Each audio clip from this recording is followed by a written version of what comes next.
দর্শক সবাইকে স্বাগত জানাচ্ছি ভাষার ক্যানভাসে। এবং আজকে ভাষার ক্যানভাসের রংটা আমার কাছে মনে হচ্ছে কিছুটা হলেও বেগুনি, কারণ আজকে নারী দিবস। হ্যাঁ, আজকে ৮ মার্চ নারী দিবস। এবং সেই নারী দিবসের শুভেচ্ছা সবাইকে এই মুহূর্তে যারা দেখছেন, এবং সেই শুভেচ্ছা জানিয়েই শুরু করছি। আপনাদের সাথে আছি আমি নীল মাহবুব, এবং আমার সাথে আছে হিমাতুল জান্নাত হিমি। হিমি। হুমায়ুন আহমেদ একটি কথা বলেছিল সম্ভবত, আমার যতটুকু মনে পড়ছে।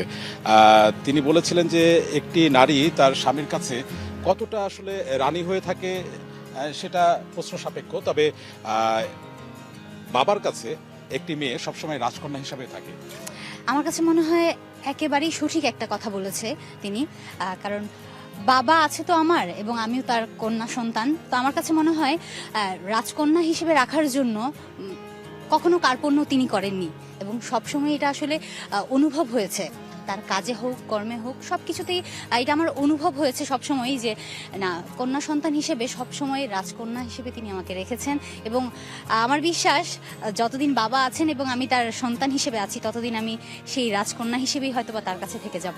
দারুণ। তার মানে আমি বলতে পারি যে আজকে মানে একটি ইতিহাস সৃষ্টি হলো যে একজন রাজকন্যার পাশে দাঁড়িয়ে আমি আসলে এই ভাষার ক্যানভাস উপস্থাপনা করছি। এবং আমি আসলে বলতে চাই সেটি হচ্ছে যে একটি মেয়ে বাবার কাছে রাজকন্যা হিসেবে থাকুক, তার স্বামীর কাছে রানী হিসেবে থাকুক, এবং সন্তানের কাছে তার মাথার মুকুট হয়ে থাকুক, এই দিনে আসলে এর বেশি কিছু চাওয়ার নেই। তবে এই নারী দিবস নিয়ে তো আমরা কথা বলবো, তার আগে যেহেতু বইমেলা, যেহেতু ভাষার মাস, আমাদের সাথে একজন খুব পরিচিত এবং প্রিয়জন আছেন। তার নাম হচ্ছে শাহাদাত পারভেজ। তিনি একজন সাংবাদিক, পাশাপাশি তিনি একজন চিত্রগ্রাহক, এবং তার একটি বই এসেছে, ভাষা আন্দোলন, 5 আলোকচিত্রীর চোখে। শাহাদাত পারভেজ, প্রথমে আপনার কাছে আসলে আমি জানতে চাই যে এবারের বইমেলাটা কেমন লাগছে? এইবারের বইমেলাটা তো একটু অন্যরকম, কারণ প্রতি বছর বইমেলা হয় ফেব্রুয়ারি মাসে, ভাষার মাসে। এই বছর হচ্ছে 1 মাস পরে, সেটা মার্চে। সেটাও গুরুত্বপূর্ণ যেহেতু একটা অগ্নিজোড়া সময়ের মুহূর্তে বইমেলাটা চলছে। কিন্তু আসলে বইমেলা নিয়ে তো আমাদের একটা কনভেনশনাল ধারণা আছে যে বইমেলা মানে হচ্ছে ফেব্রুয়ারি, ভাষার মাস, এবং এই সময়টাই মানুষ আসলে সমস্ত বছরের একটা সঞ্চিত সময় রাখে আসলে ওই সময়টাকে। কিন্তু ধরেন এই দেশের রাজনৈতিক পরিস্থিতি বা নানা বাস্তবতার কারণে বইমেলাটা যে হলো সেটা একটা মানে গুরুত্বপূর্ণ, যে তাও হলো। না হলে হয়তো এটা আমরা মিস করতাম। তা আমি যখন বইমেলায় আসি, তো এই মার্চ মাসে ধরেন যেখানে 71-এর অগ্নিজোড়া, সে উত্তাল মানে গানগুলো শুনি, কিন্তু আজকে এসেই কিন্তু আমি মানে আমার ভাইয়ের রক্তে রাঙানো 21শে ফেব্রুয়ারি গানটা শুনছি, এবং আমার একটা অদ্ভুত ব্যাপার হয় যে এই গানটা যখনই আমি শুনি আমার শরীরের ভেতর দিয়ে কি যেন একটা বিদ্যুতের মতো বয়ে যায়। হ্যাঁ, তো মানে যখন একটু আগে শুনছিলাম তখনও একই রকম পরিস্থিতি হলো। দুইটা গান নিয়ে আমার আসলে সবসময় এক অদ্ভুত রকম অনুভূতি হয়। একটা হচ্ছে আমার সোনার বাংলা আমি তোমায় ভালোবাসি, আরেকটা হচ্ছে আমার ভাইয়ের রক্তে রাঙানো 21শে ফেব্রুয়ারি। যখনই আমি শুনি আমার মানে অশ্রুসিক্ত হয়ে যায়, হৃদয় মানে হয়, সিক্ত হয়। হ্যাঁ, এবং আমার মনে হয় যে এটা প্রত্যেকটা বাঙালি হৃদয়কে এইভাবে মানে আলোড়িত করে, নাড়িত করে। দারুণ বলেছেন। এবং এবার একটু বই নিয়ে কথা বলতে চাই। হিমি কিছু জানতে চান? হ্যাঁ, আমি জানতে চাচ্ছি হচ্ছে এই যে ভাষা আন্দোলন 5 আলোকচিত্রীর চোখে, এটা লেখার আসলে বা তুলে ধরার অনুভবটা বা ভাবনাটা আসলে কিভাবে এসেছে? আসলে হয় কি যে আমাদের যে ভাষা আন্দোলন, তার যে বিস্তৃতি, তার যে ল্যান্ডস্কেপ, সেটা অনেক বিশাল। তো ভাষা আন্দোলন নিয়ে অনেক গবেষণা হয়েছে। এই ধরেন 48-এর ভাষা আন্দোলন বা 52-এর ভাষা আন্দোলন, এই 7 দশকে ভাষা আন্দোলন নিয়ে অসংখ্য কাজ হয়েছে। কিন্তু ভাষা আন্দোলন নিয়ে একটা জায়গা একদম অনালোকিত থেকে গেছে, সেটা হচ্ছে যে এই যে আলোকচিত্রের মানে আলোকচিত্রীদের যে অংশগ্রহণ বা তার যে অংশীদারিত্ব, সেটা আমাদের ইতিহাসে একদম উপেক্ষিত থেকে গেছে। দেখেন, আপনারা যদি ভাষা আন্দোলনের ইতিহাস পড়েন, আপনারা দেখবেন যে ভাষা আন্দোলন নিয়ে ছবি তুলেছেন 3 জন আলোকচিত্রী। একজন মোহাম্মদ তকিউল্লাহ, ডক্টর মোহাম্মদ শহীদুল্লাহর ছেলে, আরেকজন হচ্ছেন ডক্টর রফিকুল ইসলাম, ঢাকা বিশ্ববিদ্যালয়ের বাংলা বিভাগের শিক্ষক, এবং আরেকজন প্রখ্যাত আলোকচিত্রী আমানুল হক। কিন্তু দেখেন, 48-এর ভাষা আন্দোলনের ছবি তুলেছিলেন শেখ মোহাম্মদ ইয়াকুব। মানে 48-এ তো প্রথম ভাষা নিয়ে যে 11 মার্চ প্রথম ধর্মঘট হয়, এবং সেদিন রক্তপাতের ঘটনা ঘটে, এবং এই ইয়াকুবের নাম কোনোদিন কোনো গবেষক মানে লিখে নাই। তাদের ছবি নিয়ে আছে 2-একটা কথা, কিন্তু এই ছবিগুলো কারা তুলেছেন সেই বর্ণনা একেবারে ইতিহাসে নাই। তারপরে 52-এর ভাষা আন্দোলনের ছবি তুলেছিলেন সাপ্তাহিক ইত্তেফাকের, তখন দৈনিক হয়নি, সাপ্তাহিক ইত্তেফাকের আলোকচিত্রী মিজানুর রহমান, তার কথাও নাই। এই 7 দশক পরে আমি তুলে এনেছি তাদের কথা। এবং দেখেন আমরা যদি মানে ভাষা আন্দোলনে আলোকচিত্রীদের কি ভূমিকা, ধরেন যে 52 ভাষা আন্দোলনে যে হত্যাকাণ্ড ঘটেছে, আমাদের যে ছাত্রদের হত্যা করেছে, সেটা কিন্তু পাকিস্তানি স্বৈরশাসকরা একটা অস্বীকারের বয়ান তৈরি করেছিল। এই যে ডিনায়ালের বয়ান, সেই বয়ানকে কিন্তু একদম চূর্ণ বিচূর্ণ করে দেয় আমাদের এই দুই আলোকচিত্রীর ছবি। কিন্তু দেখেন ইতিহাসে তারা সেভাবে নাই। তো আমার কাছে মনে হয়েছে এই যে আমাদের যে আগের যে নক্ষত্র মানবরা, যে আলোকচিত্রী, তাদেরকে তুলে ধরা আমি এক ধরনের পবিত্রতা মনে করি। এবং সেই পবিত্রতার একটা রিফ্লেকশন হচ্ছে এই যে নীলের হাতে যে বইটি, যে ভাষা আন্দোলন 5 আলোকচিত্রীর চোখে। দারুণ।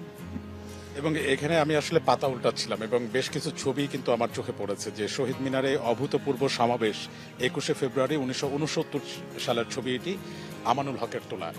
এবং পরে একটি ছবি দেখছি, এটিও 1969 সালের এবং এটিও আমানুল হকের তোলা। এবং এখানে যে চারটি ছবি আমানুল হকের তোলা, এবং একটি হচ্ছে শহীদ মিনার ভেঙে পাশে মসজিদ বানানোর চেষ্টা, বিধ্বস্ত শহীদ মিনারের সামনে বাঙালির 21 উদযাপন। মানে এই গল্পগুলো কি ছবির সাথে সাথে কি গল্পগুলো আসলে উঠে আসছে? একদম গল্পগুলো উঠে আসছে। মানে যে কথা আমি আসলে লিখি সেই কথা, যেই কথা আপনি উইকিপিডিয়াতে পাবেন না, হ্যাঁ, যে কথা একদম ইতিহাসের আবিলতায় হারিয়ে গেছে, হ্যাঁ, এবং যেগুলা জনমানুষের ভাষা কথা। এখন দেখেন আমানুলের যেই ছবি, আমানুলের ছবি যে আমাদের যে শহীদ মিনার আমাদের পবিত্রতার প্রতীক, বাঙালির পবিত্রতার প্রতীক। এবং আমানুল সারা জীবন এইটাকে, এই শহীদ মিনারকে, এই ভাষা আন্দোলনকে উনি মানে পবিত্র তার প্রতীক হিসেবে দেখছেন। যার ফলে কিন্তু এই আমানুল কিন্তু এই কেন্দ্রীয় শহীদ মিনার থেকে প্রান্তিক গ্রামে পর্যন্ত গিয়ে ছবি তুলেছেন। এবং তার ছবিতে আপনি যেই কথাটা বললেন, যে এই যে আমাদের 71 আমাদের সবচেয়ে গুরুত্বপূর্ণ সময়, এবং এই সময়ে সেই 25শে মার্চের কালো রাতে পাকিস্তানি হানাদাররা আমাদের সেই পবিত্র যে স্থান শহীদ মিনার, সেটাকে ভেঙে দেয়, গুড়িয়ে একদম মাটির সঙ্গে গুড়িয়ে দেয়। সেটার ছবি আমানুল তুলেছেন। আবার সেখানে দেখেন যে এই স্বাধীনতা বিরোধী অপশক্তিরা এটা ভেঙে সেখানে আবার মসজিদ রূপান্তরের যে চেষ্টা এই শহীদ মিনারকে, সেটার ছবিও কিন্তু আমরা দিয়ে দিয়েছি।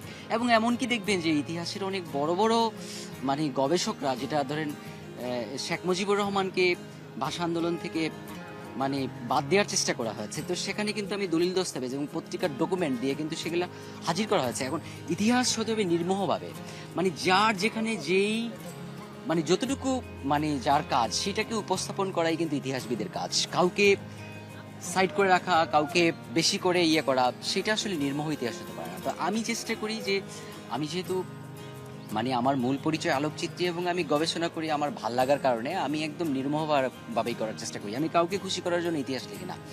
ইতিহাসে থাকবে সাধারণ মানুষের প্রাণময়তা এবং যেটা ঘটছে। এবং আমাদের যে ইতিহাস, মানে আমাদের যে প্রথাগত ইতিহাস, সেখানে কিন্তু রাজার মানে রাজ্যের চেয়ে রাজা গুরুত্ব পেয়েছে বেশি। কেন? কারণ রাজার কারণে ইতিহাস লেখা হয়েছে, রাজ্যের কারণে না।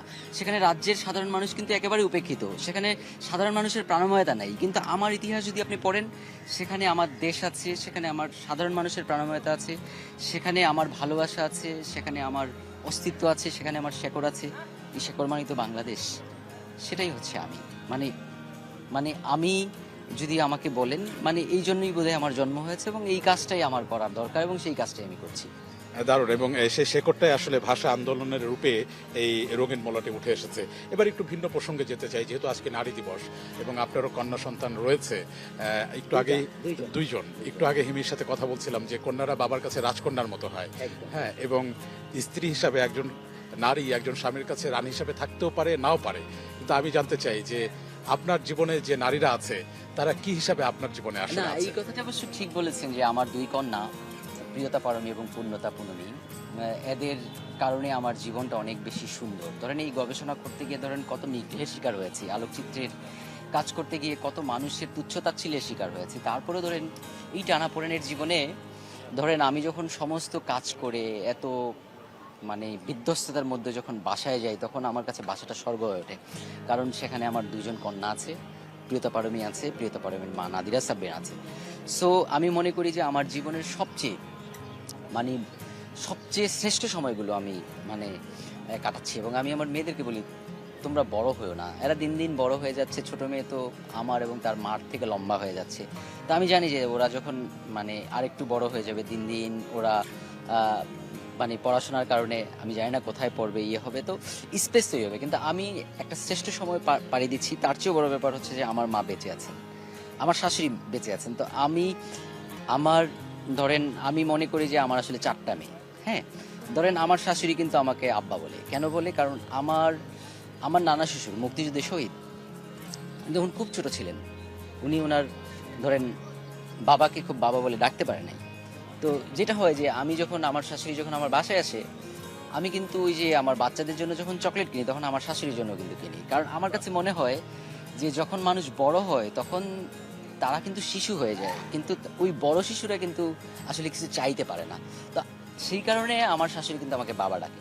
তো আর মায়ের কথা তো আর বলতেই নাই, কারণ মায়ের সঙ্গে তো আমার একটা অন্যরকম সম্পর্ক। তো যার ফলে হয় কি যে আর আরেকটা জিনিস খেয়াল করবেন যে বাবাদের কাছে কিন্তু মানে তার কন্যাদের মানে ঘুমন্ত মুখও অনেক পবিত্র। হ্যাঁ, মানে তাদের মুখ দেখাও কিন্তু আসলে মানে অন্তরাত্মা পবিত্র হয়ে যায়। তো এই যে আন্তর্জাতিক নারী দিবসে, ধরেন আজকে আন্তর্জাতিক নারী দিবস, এটা একটা বিশেষ দিন, সব দিনই বিশেষ, কিন্তু আপনি একটা প্রশ্ন করেছিলেন যে স্ত্রী হিসাবে মানে নারীরা কি মানে সেফ কিনা, বা আসলে হয় কি যে আমার যে বাস্তবতা সেখানে নারীরা না শুধু বাবা মার কাছেই যতটা থাকতে পারবে, এরপরে যদি নারী কোনো সেফ সাইডে থাকে সেটা আমি বোনাস মনে করি। কারণ নারীরা আসলে আমরা নারীদের জন্য আসলে এখনো কোনো নিরাপদ পৃথিবী তৈরি করতে পারি নাই। হ্যাঁ, তো সেইটা একটা, আমরা যেন নারীদের জন্য একটা নিরাপদ পৃথিবী তৈরি করতে পারি সেটা আমি আশা করি সব সময়। এবং দেখেন যে নারীদেরকে একটা সুযোগ করে দিতে হবে, নারীদেরকে আসলে কাজটুকু করে দিতে হবে। হ্যাঁ, এবং তারা যে আমাদেরই আসলে মানে অংশীদার, নারী পুরুষকে আসলে আলাদা করে ভাগ করার কিছু নাই, কারণ একটা ছাড়া তো আরেকটা একদম মানে অসম্পূর্ণ। তো অসম্পূর্ণ হলে তো অসম্পূর্ণ পৃথিবী তো মানে হয় না। তো আমি মনে করি যে এই পৃথিবীর বাসযোগ্য পৃথিবী করার জন্য আমাদের একটা মানে নারী এবং পুরুষের আসলে সমানভাবে চলা উচিত। এবং আমি এই আজকে আন্তর্জাতিক নারী দিবসে এটা তো একটা অনুষঙ্গ, কিন্তু আমি মনে করি যে প্রত্যেকটা দিনই নারীর এবং পুরুষের। কিন্তু তারপরও বাংলাদেশের যে আমাদের যত মায়েরা আছেন, বোনরা আছেন, খালারা আছেন, আমাদের যারা প্রিয়জনরা আছেন, প্রিয় নারীরা আছেন, সবার জন্য এই পৃথিবীটা একটা শান্তিময় পৃথিবী হোক। নারীর জন্য আসলে নিরাপদ একটি বাংলাদেশ আমরাও চাই। হিমি, কি বলেন? একদমই তাই, যেন সন্তানের জন্য যেমন বাবা অকপটে একটা রাজকন্যা বলে দিতে পারে, কোনো স্বামীর কাছেও যেন স্ত্রী সেরকম একজন অকপটে নারী হয়ে আসলেই সেই সম্মানটা পেতে পারে। আজকে এই যে যেমন বলছিলাম যে আপনি বেগুনি পড়েছেন, মানে রং, এবং এই বইমেলার ভিতরে কিন্তু বার্জারের একটি মানে স্টলও আমরা দেখতে পাচ্ছি, এবং সেখানে অনেক রঙের কিন্তু খেলা, এবং তারা কিন্তু এই রং নিয়ে আসলে কথা বলছে যে যেমন লাল লাল কত রকমের লাল হতে পারে, লাল শালুক, আলতা লাল, জামরঙা, লীলাবতী। তো আবার দেখেন যে হলুদের আসলে কত রকমের রং আছে, নাম আছে। তো আমরা আজকে তো নারী দিবস, আমরা একটু এই স্টলে যে নারীরা কাজ করছে আমরা তাদের সাথে একটু আসলে কথা বলতে চাই, তাদের কাছে জানতে চাই যে এই দিবসটাকে আসলে তারা কি হিসাবে দেখে। একটু আপনার সাথে কথা বলি। আজকে ভীষণ রকম সুন্দর লাগছে নারী দিবস, এবং এই কারণে কি আসলে খোপায় একটা গোলাপ? হ্যাঁ, বলা যায় আমাদের বাড়ির পক্ষ থেকে এটা গিফট দেওয়া হয়েছে আজকে আমাদেরকে। আচ্ছা, সবাইকে? আর সবাইকেই। আচ্ছা, আমি একটু জানতে চাই, এই ধরেন এই যে রাষ্ট্র ক্ষমতায় যদি একদিনের জন্য বা অল্প সময়ের জন্য আপনাকে প্রধানমন্ত্রীর দায়িত্ব দেওয়া হয়, তাহলে নারীদের জন্য প্রথম কোন কাজটা আপনি আসলে করতে চান? নারীদের জন্য সুরক্ষা ব্যবস্থাটা আমি ফার্স্টে করতে চাইবো, কারণ দেখা যায় যে কোনো জায়গায় রাত হয়ে গেলে আমাদের দিক থেকে কাজ করতে গেলে 10টার পর মেয়েদের সুরক্ষা থাকে না, একা যে বাসায় ফিরবে সেটার কোনো সুযোগ থাকে না। দেখা যায় কাউকে বাসা থেকে ডাকতে হয়, যে ভাইয়া হোক, স্বামী হোক বা বাবা হোক, নিয়ে আসতে হয়। তো সুরক্ষা ব্যবস্থাটা আমি আগে প্রায়োরিটি দেবো। বাহ, দারুণ। হিমি, কিছু জানতে চান? হ্যাঁ, আমি জানতে চাচ্ছি হচ্ছে এই যে বইমেলায় আসা হচ্ছে, এই পরিবেশ একটা কর্মক্ষেত্রই, আসলে কর্মক্ষেত্রে আসলে নারীরা কতটা এখনো কি আগের মানে আমরা যেই প্রথায় ছিলাম যে নারীরা কর্মক্ষেত্রে অনেকটা পিছানো, আমরা কি সেই পিছিয়ে আছি নাকি এখনো আমরা এগোতে পেরেছি? আসলে কর্মক্ষেত্রের দিক থেকে আমরা এখন পিছিয়ে নেই, আমরা পড়াশোনার পাশাপাশি চাকরিও করতেছি। চাকরি বাদে আমরা টুকটাক নিজের জন্য পার্ট টাইম জব হিসেবেও কাজ করবে, যেমন আমি করতেছি এখানে। তো নারীরা কোনো দিক দিয়ে পিছিয়ে নেই, চাকরি হোক, পড়াশোনা হোক বা যুগের সাথে তাল মিলিয়ে হোক। অসংখ্য ধন্যবাদ। এবং আসলে যেটা বলছিলাম, বেগম রোকেয়া সাখাওয়াত হোসেনও কিন্তু আসলে নারীদের অগ্রদূতের কথাই বলে গেছেন, এবং সুফিয়া কামালও চেয়েছেন যে নারীরা যেন সঠিক মর্যাদাটা আসলে পায়। এবং সেই প্রতিপাদ্য নিয়েই আমরা আসলে একটা সুন্দর বাংলাদেশ গড়তে চাই, যেখানে নারীরা একদম নিরাপত্তা সহকারে আসতে পারবে, বের হতে পারবে, কর্মক্ষেত্রে বিচরণ করতে পারবে আসলে। হ্যাঁ, এবং এই মুহূর্তে আমরা তো বলছিলাম যে আমরা আসলে বার্জারের স্টলে আছি, আমরা আরো কিছু মানুষের সাথে কথা বলতে চাই, একটু আপনার সাথে কথা বলতে চাই। কেমন আছেন? এই তো আলহামদুলিল্লাহ ভালো। আজকে তো নারী দিবস, মানে এই দিনটাতে বেশি ভালো থাকা হয় নাকি প্রতিদিনই আসলে ভালো থাকা হয়? আসলে নারী দিবস উপলক্ষে যে শুধু নারীরা ভালো থাকবে এমনটা নয়, আমরা প্রতিদিনই ভালো আছি আলহামদুলিল্লাহ। আচ্ছা, সবাইকে আমরা একটা প্রশ্ন করছি, সেটা হচ্ছে যে একদিনের জন্য যদি আপনাকে রাষ্ট্র ক্ষমতা দেওয়া হয়, আপনি প্রধানমন্ত্রী, নারীদের জন্য কোন কাজটি করবেন সর্বপ্রথম? আসলে নারীর জন্য কি করব বলতে, নারী নিরাপত্তাটাই আমার কাছে সব থেকে আগে। তো আমার মনে হয় যে নারী কিভাবে রাস্তায় তার নিরাপদভাবে চলাচল করতে পারবে, আমি সেটাই বলবো। দারুণ দারুণ। এবং হিমি, আপনার কাছেও যদি আমি আসলে জানতে চাই যে একদিনের জন্য আপনাকে রাষ্ট্র ক্ষমতা দেওয়া হলো, আপনি প্রথম কোন কাজটি করবেন? আমার কাছে মনে হয় এই প্রশ্নটা যদি আমার কাছে না, বাংলাদেশের অনেক নারীর কাছেই আপনি জিজ্ঞেস করেন, তাদের সবার প্রথম উত্তরটাই আসলে হবে সেই নিরাপত্তার একটা ভালো ব্যবস্থা চায়।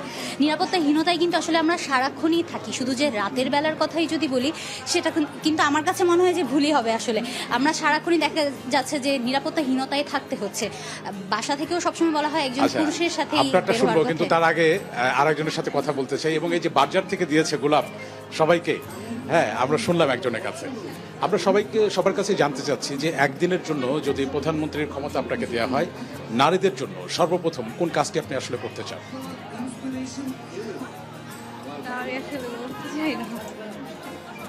আচ্ছা, যাই হোক, নারী দিবস আপনি কি চান এই একটা দিনই নারী দিবস হিসাবে আসলে উদযাপন হোক, নাকি প্রতিদিনই আসলে উদযাপন হোক? আমি চাই প্রতিদিনই উদযাপন। কেন চান? নারীদের আমাদের সব দিক দিয়ে ঠকানো হয় বা আমাদের কোনো দিক দিয়ে সেভ না আসলে। তো আমরা চাই যে আমাদের সব দিক দিয়ে অধিকার দেওয়া হোক, আমাদের প্রোটেক্ট করার ব্যবস্থা করা হোক। এইটা এই মুহূর্তে মানে এই যে 54 বছরের বাংলাদেশ, সেই বাংলাদেশে এসে এখনো যখন এই নিরাপত্তা চাওয়া হয়, তখন কি আসলে নিজের কাছে লজ্জা লাগে? হ্যাঁ, অবশ্যই। মানুষ হিসাবে না নাগরিক হিসাবে? দুইটাই, মানুষ হিসেবেও আমাদের লজ্জা হওয়া উচিত, নাগরিক হিসেবেও আমাদের লজ্জা হওয়া উচিত। দারুণ, আমরা শুনলাম।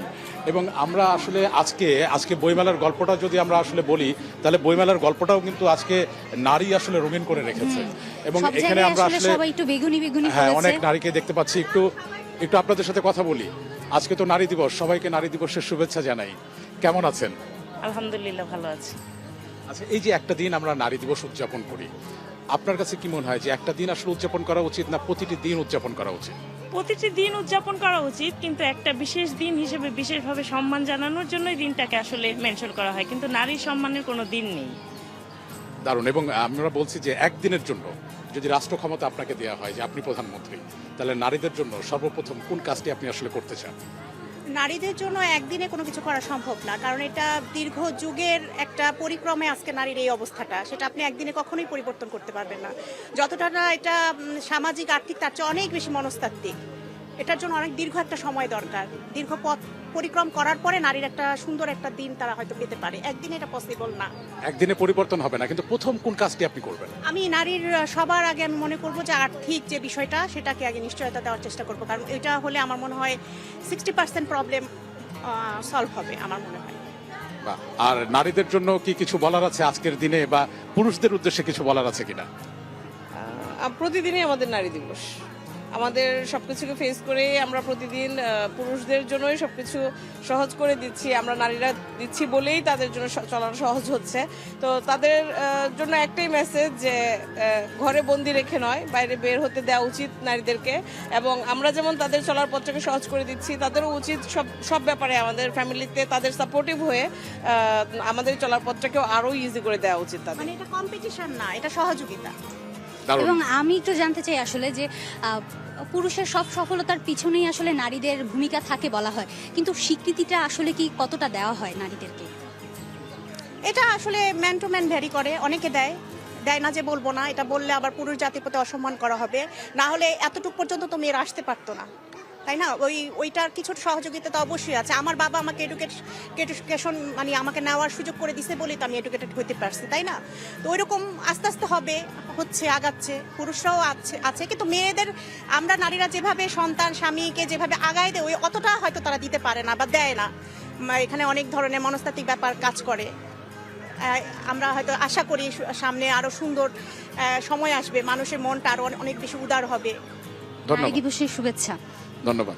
আমরা আসলে কথা বলছিলাম এবং হিমি যে কথাটি আসলে বলছিল সেটা হচ্ছে যে একটি কবিতা আছে, দুটো লাইন আমি যদি ভুল না করি, যে কোনো কালে একা হয়নি কো জয়ী পুরুষের তরবারি, প্রেরণা দিয়াছে শক্তি দিয়াছে বিজয়া লক্ষ্মী নারী। নারী।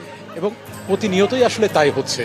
এবং আপনি যেটা বলছিলেন যে স্বীকৃতির কথাটা, স্বীকৃতি আসলে কেউ দিচ্ছে কেউ হয়তো দিচ্ছে না, সমাজে আসলে ভালো মন্দ মিলিয়েই কিন্তু মানুষ থাকে। কিন্তু আমরা চাই যে নারী এবং পুরুষ এই দুই শব্দের ভিতরে যেন কোনো বৈষম্য না থাকে। একদমই, আর সেটার জন্যই কিন্তু আসলে এই যে কালে কালে সবাই এটা আসলে চেষ্টা করেছে, বিশেষ করে নারীদের জন্য কিন্তু প্রতিবাদী যদি হতে দেখেন আমার কাছে মনে হয় নারীরাই আসলে। এখন সেই জন্য পুরুষদেরও আসলে এগিয়ে আসতে হবে, যেন সমান অধিকারটা আমি যদি শুধু বলেই গেলাম এটা কিন্তু পরিবর্তন হবে না। যখন আমার পারিপার্শ্বিক অবস্থার পরিবর্তন না হবে তখন আমি একা বা আমার পাশের আরো 2-3টা নারী আসলো তাও কিন্তু পরিবর্তন হবে না। আমাদের মনস্তাত্ত্বিক পরিবর্তনটাও কিন্তু আসলে খুবই জরুরি। দারুণ বলেছেন। এবং এই মনস্তাত্ত্বিক পরিবর্তনের জন্য কিন্তু আপনার একমাত্র সঙ্গী হতে পারে সেটি হচ্ছে বই, বই এবং বই। বই যত পড়বেন আপনার জ্ঞানের দুয়ার আসলে তত খুলবে, আপনার জ্ঞানের জানলা ততটা খুলবে এবং আপনি জানতে পারবেন, এবং আপনি যত জানবেন তত আপনি আসলে বিনয়ী হবেন। এবং সেই আশাবাদ রেখে আজকে নারী দিবসে প্রত্যেকটি নারীর প্রতি শুভেচ্ছা, ভালোবাসা এবং শুভকামনা জানিয়ে আমরা আজকের মতো আমাদের আয়োজন ভাষার ক্যাম্পাস এখানেই শেষ করছি।